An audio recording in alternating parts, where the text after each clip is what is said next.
നമസ്കാരം. നമ്മളിന്ന് ഒരു മണ്ഡലത്തെ അതിന്റെ വാർത്തകൾ വെച്ചല്ല, മറിച്ച് അവിടുത്തെ കൃത്യമായ കണക്കുകൾ, അതായത് ഡാറ്റ വെച്ച് മനസ്സിലാക്കാൻ പോവുകയാണ്. ഈ വിശകലനത്തിലൂടെ മലപ്പുറം മണ്ഡലത്തിലെ ഡാറ്റ ഉപയോഗിച്ച് എങ്ങനെ ജനങ്ങളെ കേന്ദ്രീകരിച്ചുള്ള ഒരു ഭരണത്തിന് രൂപരേഖ തയ്യാറാക്കാം എന്ന് നമുക്ക് നോക്കാം. അപ്പോൾ നമ്മൾ എങ്ങനെയാണ് മുന്നോട്ട് പോകുന്നതെന്ന് നോക്കാം. ആദ്യം നമ്മൾ മലപ്പുറത്തിന്റെ ഹൃദയസ്പന്ദനം മനസ്സിലാക്കും. പിന്നെ 2021 തെരഞ്ഞെടുപ്പ് ഫലം എന്താണ് പറയുന്നതെന്ന് നോക്കും. അതിനുശേഷം അവിടുത്തെ ജനങ്ങളുടെ യഥാർത്ഥ പരാതികൾ എന്തൊക്കെയാണെന്ന് കണ്ടെത്തും. ഒടുവിൽ ഇതെല്ലാം വെച്ച് മികച്ച ഭരണത്തിനായുള്ള ഒരു പ്രായോഗിക രൂപരേഖ തയ്യാറാക്കും. ഏതൊരു രാഷ്ട്രീയത്തിന്റെയും തുടക്കം അവിടുത്തെ മണ്ണിൽ നിന്നും മനുഷ്യരിൽ നിന്നുമാണ്. അതുകൊണ്ട് നമുക്ക് അവിടെ നിന്ന് തന്നെ തുടങ്ങാം. നമ്മൾ സംസാരിക്കുന്നത് കേരളത്തിലെ മലപ്പുറം നിയമസഭാ മണ്ഡലത്തെക്കുറിച്ചാണ്. മലപ്പുറം നഗരസഭയും അതിനോട് ചേർന്ന് കിടക്കുന്ന 5 പഞ്ചായത്തുകളും ചേർന്ന ഒരു പ്രദേശം. അതായത് ഇവിടെ നഗരത്തിന്റെയും ഗ്രാമത്തിന്റെയും സ്വഭാവങ്ങൾ ഒരുമിച്ച് കാണാം. ഇത് ഭരണത്തിന് അതിൻ്റേതായ വെല്ലുവിളികളും അവസരങ്ങളും നൽകുന്നുണ്ട്. ഒരു മണ്ഡലത്തിന്റെ രാഷ്ട്രീയത്തെ മനസ്സിലാക്കാൻ അവിടുത്തെ ജനങ്ങളെ അറിയണം. മലപ്പുറത്ത് കണക്കുകൾ നോക്കിയാൽ ഒരു കാര്യം വ്യക്തമാണ്. ജനസംഖ്യയുടെ ഏകദേശം 70% മുസ്ലിം സമുദായത്തിൽപ്പെട്ടവരാണ്. ഇത് ഇവിടത്തെ രാഷ്ട്രീയ സമവാക്യങ്ങളെ രൂപപ്പെടുത്തുന്നതിൽ നിർണായകമായൊരു ഘടകമാണ്. ഇനി നമുക്ക് ജനങ്ങളുടെ ദൈനംദിന ജീവിതത്തിലേക്ക് വരാം. എന്തൊക്കെയാണ് അവരെ അലട്ടുന്ന സാമ്പത്തിക പ്രശ്നങ്ങൾ? യുവാക്കൾക്കിടയിലെ തൊഴിലില്ലായ്മ, സാധനങ്ങളുടെ വിലക്കയറ്റം, ഗൾഫിൽ നിന്നുള്ള വരുമാനം കുറയുന്നത്, ഇതെല്ലാം ഇവിടത്തെ ഓരോ വീട്ടിലും ചർച്ചാവിഷയമാണ്. അപ്പോൾ സാമ്പത്തിക കാര്യങ്ങൾ നമ്മൾ കണ്ടു. ഇനി നമുക്ക് തിരഞ്ഞെടുപ്പ് കണക്കുകളിലേക്ക് കടക്കാം. ഓർക്കുക, ഒരു തിരഞ്ഞെടുപ്പ് ഫലമെന്ന് പറയുന്നത് വെറുമൊരു ജയമോ തോൽവിയോ അല്ല. അത് ജനങ്ങൾ നമുക്ക് നൽകുന്നൊരു സിഗ്നലാണ്. 2021 തെരഞ്ഞെടുപ്പിൽ വിജയിച്ച സ്ഥാനാർത്ഥിക്ക് ലഭിച്ചത് 57.57% വോട്ടാണ്. ഇതൊരു ചെറിയ സംഖ്യയല്ല. ഇത് കാണിക്കുന്നത് മണ്ഡലത്തിൽ UDFന് വ്യക്തമായ ഒരു ആധിപത്യമുണ്ടെന്നാണ്. ഇതൊന്ന് ശ്രദ്ധിക്കണം. 76.34%. ഇത്രയും ഉയർന്ന പോളിംഗ് ശതമാനം എന്താണ് നമ്മളോട് പറയുന്നത്? ഇവിടുത്തെ ജനങ്ങൾ രാഷ്ട്രീയത്തിൽ വളരെ സജീവമായി ഇടപെടുന്നവരാണ്. അവർക്ക് വ്യക്തമായ അഭിപ്രായങ്ങളുണ്ട്. കഴിഞ്ഞ 10 വർഷം നോക്കിയാൽ ഈ താൽപ്പര്യം കൂടിക്കൂടി വരുന്നതായിട്ട് കാണാം. 2011 ഏകദേശം 73% 2021 ആയപ്പോഴേക്കും 76% മുകളിലെത്തി. പ്രത്യേകിച്ച് യുവാക്കൾക്കിടയിൽ രാഷ്ട്രീയ പങ്കാളിത്തം വർദ്ധിക്കുകയാണ്. ഇവിടെ നോക്കൂ, മുന്നണികളുടെ പ്രകടനം വ്യക്തമാണ്. UDFന് വ്യക്തമായൊരു ലീഡുണ്ട്. പക്ഷേ LDFനെ ഒരു ചെറിയ കളിക്കാരനായി കാണാൻ പറ്റില്ല. അവരുടെ പ്രധാന പ്രതിപക്ഷ ശക്തിയായി ഇവിടെയുണ്ട്. ഈ കണക്കുകളൊക്കെ നമ്മൾ ചർച്ച ചെയ്യുമ്പോൾ ഒരു കാര്യം എപ്പോഴും ഓർമ്മയിലുണ്ടാവണം. എല്ലാ രാഷ്ട്രീയ സംവാദങ്ങളുടെയും അടിസ്ഥാനം ഓരോ വ്യക്തിയുടെയും അന്തസ്സിനെ മാനിക്കുക എന്നതാണ്.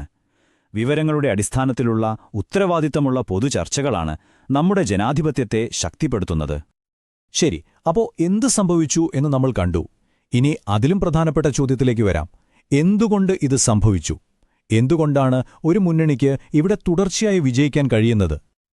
അപ്പോ എന്താണ് ഈ വിജയത്തിന് പിന്നിൽ? നിലവിലെ MLAയുടെ ശക്തികൾ നോക്കിയാൽ നമുക്ക് മനസ്സിലാക്കാം. തുടർച്ചയായി 3 തവണ വിജയിച്ചു. താഴ്ത്തട്ടിൽ ശക്തമായ ബന്ധങ്ങളുണ്ട്. നിയമസഭയിൽ വളരെ സജീവമാണ്. ഇതെല്ലാം ചേരുമ്പോൾ അതൊരു വലിയ ശക്തിയായി മാറുന്നു. ഇതിനെ ശാസ്ത്രീയമായിട്ട് വിശകലനം ചെയ്യാൻ ഒരു രീതിയുണ്ട്. അതിനെയാണ് VRINO ഫ്രെയിംവർക്ക് എന്ന് പറയുന്നത്. പേരുകെട്ട് പേടിക്കേണ്ട, വളരെ ലളിതമാണ്.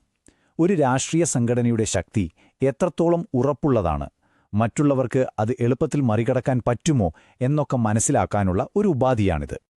ഇനി നമുക്ക് ഈ ഫ്രെയിംവർക്ക് വെച്ച് മലപ്പുറത്തെ UDFനൊന്ന് നോക്കാം. അവരുടെ വോട്ട് ബാങ്ക് അത് വളരെ വാല്യൂ ഉള്ള ഒന്നാണ്, അല്ലേ? പിന്നെ ഒരേ നേതാവ് 3 തവണ തുടർച്ചയായി ജയിക്കുന്നത് അത്ര സാധാരണയല്ല. വർഷങ്ങൾ കൊണ്ട് കെട്ടിപ്പടുത്ത ഈ ബന്ധങ്ങൾ മറ്റൊരാൾക്ക് പെട്ടെന്നൊരു ദിവസം ഉണ്ടാക്കിയെടുക്കാൻ കഴിയില്ല. ഇതെല്ലാം ചേർന്നാണ് ഈ രാഷ്ട്രീയ കോട്ടയെ ഇത്രയും സുരക്ഷിതമാക്കുന്നത്.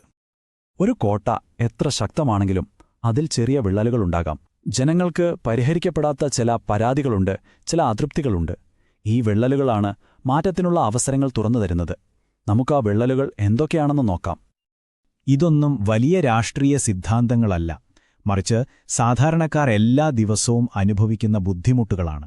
ദേശീയപാത കാരണം വീട്ടിൽ വെള്ളം കയറുന്നത്, കുടിക്കാൻ വെള്ളമില്ലാത്ത അവസ്ഥ, ചെറുപ്പക്കാർക്ക് ജോലിയില്ലാത്തത്, പൊട്ടിപ്പൊളിഞ്ഞ റോഡുകൾ, ഇവയാണ് യഥാർത്ഥ പ്രശ്നങ്ങൾ. ഈ പരാതികളെ നമ്മളൊന്ന് അടുക്കിപ്പെറുക്കി നോക്കിയാൽ ഒരു ഹീറ്റ് മാപ്പ് പോലെ നമുക്ക് കാണാൻ പറ്റും. കണ്ടില്ലേ? റോഡും ഓടയുമാണ് ഏറ്റവും വലിയ തലവേദന. ഏകദേശം 60% പരാതികളും അതിനെക്കുറിച്ചാണ്. അതിന് തൊട്ടുപിന്നാലെ കുടിവെള്ള പ്രശ്നവുമുണ്ട്. ഓരോ പ്രശ്നത്തിനും കൃത്യമായ പരിഹാരം ആവശ്യമാണ്. ഈ പ്രശ്നങ്ങളൊക്കെ നമ്മൾ കണ്ടു. അപ്പോൾ സ്വാഭാവികമായും ഒരു ചോദ്യം വരും. ജനങ്ങളുടെ ഈ അതൃപ്തികൾ പ്രതിപക്ഷത്തിന് എങ്ങനെ ഒരു രാഷ്ട്രീയ അവസരമാക്കി മാറ്റാൻ കഴിയും? ഇവിടെയാണ് രാഷ്ട്രീയം വരുന്നത്. ഭരണപക്ഷത്തിന്റെ ഓരോ വീഴ്ചയും പ്രതിപക്ഷത്തിന് ഓരോ അവസരമായിട്ട് മാറുന്നു. ജനങ്ങളുടെ പരാതികൾക്ക് പരിഹാരം നിർദ്ദേശിക്കുന്നതിലൂടെയും തൊഴിൽ പോലുള്ള വിഷയങ്ങൾ ഏറ്റെടുക്കുന്നതിലൂടെയും പ്രതിപക്ഷത്തിന് ഒരു ബദലായി മാറാൻ സാധിക്കും. ശരി, ഇതുവരെ നമ്മൾ പ്രശ്നങ്ങൾ മനസ്സിലാക്കി വിശകലനം ചെയ്തു. ഇനി വേണ്ടത് പരിഹാരമാണ്.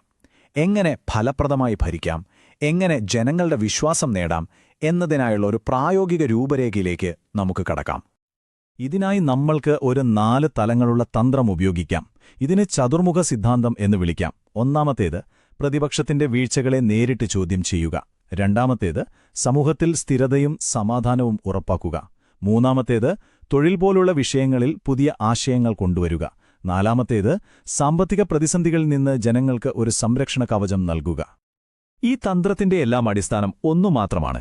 നമ്മൾ നേരത്തെ കണ്ട ഹീറ്റ് മാപ്പിലെ അതിൽ ജനങ്ങൾ ഏറ്റവും പ്രധാനമെന്ന് പറഞ്ഞ പ്രശ്നങ്ങൾ എന്താണോ അതിന് നേരിട്ട് പരിഹാരം കാണുക. അപ്പോ ജനങ്ങൾക്ക് പെട്ടെന്ന് മാറ്റം കാണാൻ കഴിയുന്ന 3 കാര്യങ്ങൾ എന്തൊക്കെയാണ്? 1. കുടിവെള്ളക്ഷാമം പരിഹരിക്കുക. 2. റോഡുകളും ഓടകളും നന്നാക്കുക. 3. യുവാക്കൾക്ക് തൊഴിൽ പരിശീലനം നൽകാൻ പുതിയ കേന്ദ്രങ്ങൾ തുടങ്ങുക. ഇവ 3ഉം ജനങ്ങളുടെ പ്രധാന പരാതികൾക്കുള്ള നേരിട്ടുള്ള മറുപടിയാണ്. ഈ ഡാറ്റയൊക്കെ ഉപയോഗിച്ച് ജനങ്ങളിലേക്ക് ഇറങ്ങിച്ചെല്ലുമ്പോൾ വളരെ പ്രധാനപ്പെട്ട ഒരു കാര്യമുണ്ട്. അത് ഓരോ പൗരന്റെയും സ്വകാര്യതയാണ്. ഇന്ത്യയുടെ പുതിയ ഡാറ്റാ സംരക്ഷണ നിയമങ്ങൾ അനുസരിച്ച് ജനങ്ങളുടെ വിവരങ്ങൾ ഉപയോഗിക്കുന്നതിന് മുൻപ് അവരുടെ സമ്മതം വാങ്ങുകയും ആ വിവരങ്ങൾ സുരക്ഷിതമായി സൂക്ഷിക്കുകയും ചെയ്യേണ്ടത് അത്യാവശ്യമാണ്. വലിയ ആശയങ്ങളും ദിനംദിന പ്രവർത്തനങ്ങളും തമ്മിൽ എങ്ങനെ ബന്ധിപ്പിക്കാമെന്ന് നോക്കാം. ഉദാഹരണത്തിന്, കുടിവെള്ള പ്രശ്നം പരിഹരിക്കും എന്നത് ഒരു വലിയ തന്ത്രപരമായ തീരുമാനമാണ്. എന്നാൽ എല്ലാ ബുധനാഴ്ചയും വാട്ടർ അതോറിറ്റി ഉദ്യോഗസ്ഥരുമായി ജനങ്ങൾക്ക് നേരിട്ട് സംസാരിക്കാൻ അവസരമെന്നത് ഒരു പ്രവർത്തനപരമായ തന്ത്രമാണ്. ഇങ്ങനെയാണ് വലിയ വാഗ്ദാനങ്ങൾ ജനങ്ങൾക്ക് അനുഭവിക്കാൻ കഴിയുന്ന യാഥാർത്ഥ്യങ്ങളായി മാറുന്നത്. അപ്പോൾ നമ്മൾ വിശകലനത്തിന്റെ അവസാന ഭാഗത്തേക്ക് വരികയാണ്. ഇവിടെ നമ്മൾ സംസാരിക്കുന്നത് കണക്കുകൾക്കും തന്ത്രങ്ങൾക്കും അപ്പുറത്തുള്ള ഒരു കാര്യത്തെക്കുറിച്ചാണ്. രാഷ്ട്രീയ നേതൃത്വത്തിന്റെ യഥാർത്ഥ ലക്ഷ്യം എന്തായിരിക്കണം എന്നതിനെക്കുറിച്ച്. ഈയൊരാശയം ശ്രദ്ധിച്ചു കേൾക്കണം. ഡേറ്റയുടെ യഥാർത്ഥ ലക്ഷ്യം തെരഞ്ഞെടുപ്പിൽ ജയിക്കുക എന്നതിൽ ഒതുങ്ങുന്നില്ല. അതിനപ്പുറം ജനങ്ങളുടെ വിശ്വാസം നേടിയെടുത്ത് അവരെ സേവിച്ച് അവരുടെ ജീവിതം മെച്ചപ്പെടുത്താനുള്ള ഒരു ഉപകരണമാണിത്. അവസാനമായി ഒരു കാര്യം കൂടി, ഒരു മുന്നറിയിപ്പായിട്ടിതിനെ കാണാം. ഏതൊരു ശക്തികേന്ദ്രത്തിലും കാലക്രമേണ ഒരു അലംഭാവം വരാം. എന്നാൽ ജനങ്ങളെ നിരന്തരം കേൾക്കുകയും അവർക്ക് കാണാൻ കഴിയുന്ന രീതിയിൽ പ്രവർത്തിക്കുകയും ചെയ്താൽ മാത്രമേ ആ വിശ്വാസം നിലനിർത്താൻ കഴിയൂ. അതുവേ ഒരേ വഴി. നിങ്ങളൊരു ജനകീയ നേതാവാകാനും നിങ്ങളുടെ മണ്ഡലത്തെ ഉയരങ്ങളിലെത്തിക്കാനും ആഗ്രഹിക്കുന്നുവെങ്കിൽ blueprintstrategies.ai ബന്ധപ്പെടുക.